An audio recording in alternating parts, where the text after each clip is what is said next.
नमस्कार। चंद्रकांत भाई भट्ट। मित्रों, दोस्तों, बड़े छोटे, मेरी बहनें, ये सब। न तो मैं आस्तिक हूँ, न तो मैं नास्तिक हूँ, और न तो मैं किसी का विरोधी हूँ। अगर आप गीता की बात करते हैं तो भी वह कहते हैं कि कर्म करे या फल की इंसान। मैंने सोचा कि पत्थर से बनी मूर्ति, भगवान या धर्म स्वयं इंसान की गरीबी प्रत्यक्ष रूप से नहीं मिटा सकते। ये आत्मबल, मानसिक शांति, करुणा और सकारात्मक ऊर्जा प्रदान कर सकते हैं, जिससे इंसान में संघर्ष करने की शक्ति बढ़ती है। गरीबी मिटाने के लिए कर्म, शिक्षा, सही मार्गदर्शन और मेहनत ही अनिवार्य है। और इसलिए कबीर दास जी ने अनुसार उसने कहा था कि पत्थर पूजे हरि मिले तो मैं पूजू पहाड़। तो ये उसका पैगाम है, संदेश है कि पूजा से अधिक जीवन व्यापन के लिए जरूरी कर्म, जैसे घर की चक्की, महत्वपूर्ण है। चलो, मैं एक ऐसी बात आपको आज मैंने पढ़ी कि हर धर्म मैंने देखा। मेरा एक छोटा सा गांव कठलाल, इसमें कितने सारे मंदिर हैं। वो मैं मेरे गांव की बात इसके लिए कहता हूँ कि कितने सारे मंदिर देखे। पुजारी कभी होते हैं, नहीं होते हैं, दिया होता है, जलता है, नहीं जलता है, लोग आकर मिलते हैं, बैठते हैं, बातें करते हैं। कितने जो मंदिर हैं अपवित्र है, वो कुत्ते अंदर घुस जाते हैं, संडास करते हैं। कितने मंदिरों की दीवारें जर्जरित होती है, कितने मंदिर के नाम लोग बिजनेस करते हैं। ये क्या हो रहा है? लेकिन जो हमारे समाज की वाड़ी है, मेरे गांव की स्कूलों के जर्जरित दीवारें हैं, वो कोई रिपेयर नहीं करता है। उसके लिए धन नहीं, उसके लिए पैसा नहीं है। और वो मंदिर को लिए कितने सारे लाखों रुपये अमेरिका से भी उधर रिपेयरिंग के लिए भेजते हैं। ये समाज कहाँ से कहाँ चला जाता है। इस देश में कितने सारे, कल मैं दो वडील के साथ मिलने गया, उसमें वही बात है कि 1980-85 में वे लोग अमेरिका में आए, एक भी मंदिर नहीं था, ग्रोसरी स्टोर कोई नहीं था। और आज हर टाउन, जहाँ कोई न कोई दक्षिण का, उत्तर का, पश्चिम का, पूर्व का, कृष्ण का, राम का, स्वामीनारायण का, कितने सारे मंदिर। शायद प्राइवेट मंदिर न्यूयॉर्क में इतने बढ़ गए हैं, बिजनेस, जिसे मैं गॉड बिजनेस कहता हूँ। जर्सी सिटी में कितने प्राइवेट मंदिर हैं, गॉड बिजनेस। तो ये क्या हो रहा है? एक लोग कहेंगे कि ये मेरा पंथ है, दूसरा दूसरा पंथ है, तीसरा तीसरा पंथ कहेगा। ये क्या है? क्या भगवान हर धर्म में अलग, हर राज्य में अलग, हर देश में अलग, और हर एक का धर्म अलग, हर एक का भगवान अलग? मेरी समझ में नहीं आता है। चलो, एक आर्टिकल्स जो मैंने सच पढ़ा और फोटो भी मैंने देखा।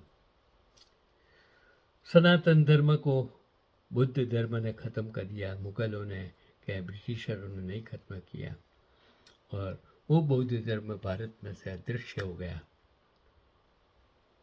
वो कितने देश, China, Japan, Indonesia, Tibet, Sri Lanka, Afghanistan में भी था बुद्ध। कितने हो, वो अजंता एलोरा देखिए, कितने कितने जगह चले गए। आज क्या हालत है। एक मंदिर को तोड़कर दूसरा मंदिर बनाएंगे। वो मुस्लिम धर्म में तो जहाँ मंदिर हैं तो तोड़कर मस्जिद नहीं बनाई जाती हैं, फिर भी लोग क्यों ऐसे बात करते हैं मुझे पता नहीं है। कभी मस्जिद का नाम व्यक्ति से नहीं होता है, फिर भी वो मैंने आर्टिकल्स, वो बाबरी मस्जिद, वो बाबरी हो बुद्ध धर्म का मंदिर था, ऐसा मैंने वीडियो बनाया था, आर्टिकल्स। तो चलो वही चीज़ आज मैं आपको कि कंबोडिया थाईलैंड बॉर्डर पर कंबोडियाई सरकार द्वारा बनाई गई विष्णु की मूर्ति की एक जो भाई ने आर्टिकल्स लिखा था उसमें मैंने पिक्चर देखा, मूर्ति देखी। तो थाई अधिकारियों ने उसे तोड़कर उसकी जगह बुद्ध की मूर्ति लगा दी। ये फेक न्यूज़ थी ऐसा उसने कुछ लिखा है। क्वेश्चंस ऐसा नहीं लगता। भारत सरकार ने कुछ नहीं किया, बिल्कुल कोई भी वहाँ हनुमान चालीसा पढ़ने नहीं गया, क्योंकि आजकल एक फैशन हो गई है एक धर्म वाले को दूसरे धर्म से परेशान करनी है, उसके सामने कुछ न कुछ। ये पोलराइजेशंस की जो नीति है वो गलत है। धर्म का उद्देश्य किसी को मदद करना है, परेशान करना नहीं है। तो यह बात कि बुद्धों ने विष्णु की मूर्ति को तोड़ा, वो हमें याद दिलाती है कि भारत में बौद्ध लगातार हिंदी मंदिरों के बौद्ध तीर्थ स्थलों पर कब्जा करने की बात करते हैं। वे कभी भी दक्षिण पूर्व एशिया में बौद्धों द्वारा हिंदू स्थलों पर की गई तोड़ फोड़ का जिक्र नहीं करते हैं। जो मैंने कहा, असलियत बात है कि जब लोगों को पावर मिलती है तो वे अक्सर राक्षसों जैसा बर्ताव करते हैं। उदाहरण के लिए शाकाहारियों को ही ले लीजिए। जैसे ही वे पावरफुल होते हैं वे हिंदू धर्म के बारे में बात करना और उसे शुद्ध और अशुद्ध रूपों में बांटना शुरू कर देते हैं। और नहीं तो वे दावा करते हैं कि हिंदू खतरे में है या हिंदू खतरे में। ये सब पावर के बारे में है। हिंदू खतरे में होकर सिर्फ वोट बैंक की राजनीति करते हैं, कोई खतरे में होता ही नहीं है। धर्म के नाम हम शासन बनाना चाहते हैं। ब्राह्मण कहते हैं कि मैं भी ब्राह्मण हूँ। असली हिंदू ब्राह्मणों के पवित्रता के नियमों का समर्थन करते हैं। और ज्योतिबा फुले जैसे लोग ब्रिटिश के समय में, क्योंकि उन्होंने नीची जाति के लोगों का शिक्षा का समर्थन किया था, वे कभी इस बारे में बात नहीं करते कि तिलक महिलाओं की शिक्षा और गैर ब्राह्मणों के लिए कोर्ट की नौकरियों में रिजर्वेशन के खिलाफ थे। वो जो वैज्ञानिक चीज़ें थी वो धर्म के साथ जुड़ी गई थी, क्योंकि लोग इसे माने। और तिलक का भी साइंटिफिक रीज़न था, लेकिन हमने उसे धर्म के कोई जैन धर्म वाले पीढ़ी टपकी करेंगे, वैष्णव वाले कुछ और करेंगे, शिव वाले कोई और करेंगे, स्वामीनारायण वाले कोई और तिलक करेंगे, और उसमें भी अलग प्रकार के तिलक उसको धार्मिक और ध्रुवीकरण का चिन्ह बना दिया। जो मूलभूत वैज्ञानिक हैं, सभी शंकराचार्यों, गुरु और मठों को अगर देखेंगे तो वे सभी अलग अलग रूपों में पावर चाहते हैं। उन्हें स्पिरिचुअलिटी में बिल्कुल भी दिलचस्पी नहीं है। तो दीपक चोपड़ा इसका एक क्लासिक उदाहरण है। वह क्वांटम मैकेनिक्स और वेदांत के बारे में बात करते रहते हैं, लेकिन आखिर में दोषी सेक्स ऑफेंडर एपस्टीन के करीबी दोस्त बन जाते हैं।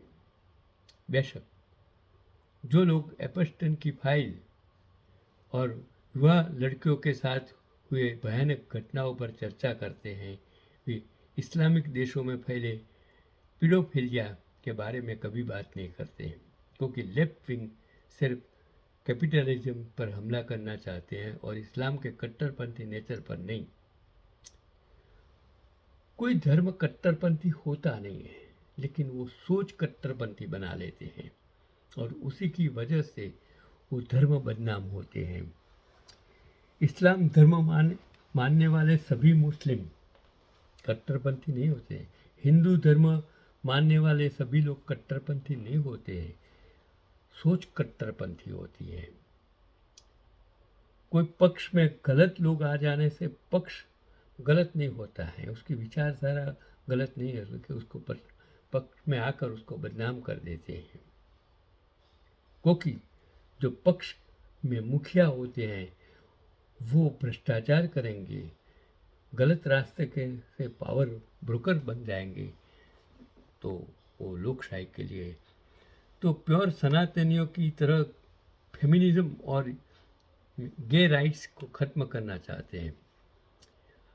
आप भारत में हर जगह यह दोहरा व्यवहार देखते हैं, जैसे कि कोई छोटी लंबी पावरफुल लॉबी हो जाती है, कोई भी कास्ट सिस्टम को ख़त्म नहीं करना चाहता, उस लॉबी के अंदर भी नहीं, वे सवर्णों पर हामी होने के लिए पावर चाहते हैं। और क्योंकि सवर्णों ने सैकड़ों वर्षों तक की हजारों सालों से भारतीय समाज पर अपना दबदबा बनाए रखा है, इसलिए दूसरे लोग भी अपना दबदबा बनाना चाहते हैं।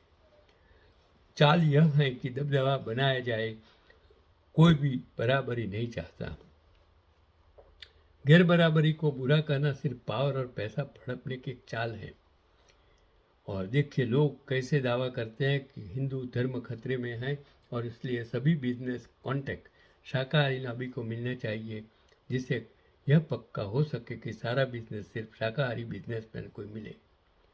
आदिवासी जमीन शाकाहारी लोग खा रहे हैं।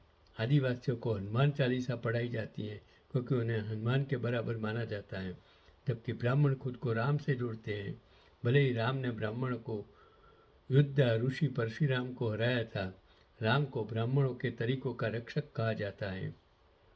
राम भी क्षत्रिय था, महावीर जैन, महावीर बुद्ध वो भी क्षत्रिय था, कृष्ण यादव था, और शिव ऐसे तो ब्राह्मण शिव के भक्त हैं। तो वो अलग अलग पावर ब्रोकर्स हैं।